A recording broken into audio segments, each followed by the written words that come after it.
Good afternoon, traders. It's Bill Baruch with Blue Line Futures, and it's your daily midday market minute. We see the equities set up for another record close. That's the S&P and the Nasdaq. The Dow, was down about almost 1% or almost 0.5% here, kind of working back.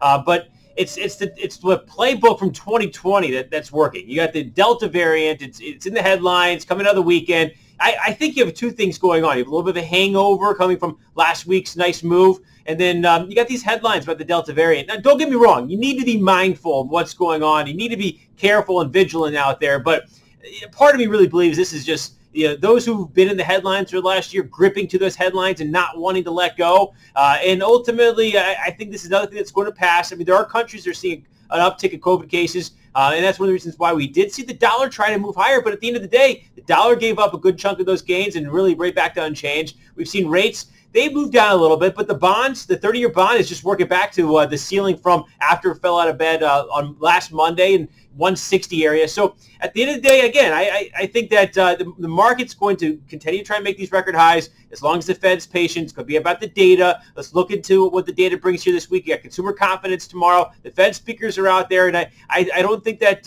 we really saw anything from Williams today or Quarles that changes that, and it really brings the jobs. We got manufacturing Thursday from around the world. You got China data from manufacturing. You got the Eurozone manufacturing in the U.S., and then you got non-farm payroll. That's what's going to matter here this week, unless we really get a surprise surge in cases around the world that even deeper than what we've begun to see. But the S&P, like I said, record close here, held out above previous resistance. 42.60, and that left it being very constructive here for the final 30 minutes to an hour, and then the same thing with the Nasdaq holding out above 14,250. But crude did take a hit here today, and is it all that surprising? I think you could justify crude taking a hit due to this Delta variant and due to some of the the burden that it may pose on summer travel plans. But at the end of the day, again, I think crude was exhausted. We talked about, this is where you need to capitalize on crude if you've been in it. And it started to show some signs of exhaustion late last week, despite the good close on Friday. I think pullbacks in crude oil down to $70 are going to be a buying opportunity, but still, crude oil has held major three-star support today, 72.50, 72.70 very well. So keep an eye on that. It's the metals, they continue to consolidate.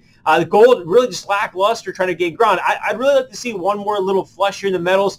In overall, gold hanging at 1771 and silver clinging at $26, but really not going anywhere. They're waiting on jobs. They're waiting on manufacturing. They're waiting to see where the economy is going in some direction there from the dollar, from rates, and where the data can imply what the Fed's going to do. So I'd like to see one more little flush in gold. I think platinum is run a little much, 1100 to 1110. That's the breakdown point that we really push some heavy selling to there. It's a good area to look to be short platinum. But overall, again, I think it's going to be a lot of news flows to try to move the markets here, and it's going to see what the data is. The data is going to matter this week. Give us a call. Our trade desk is here, 312-278-0500. Remember, though, futures trading involves substantial risk of loss and is not suitable for all investors.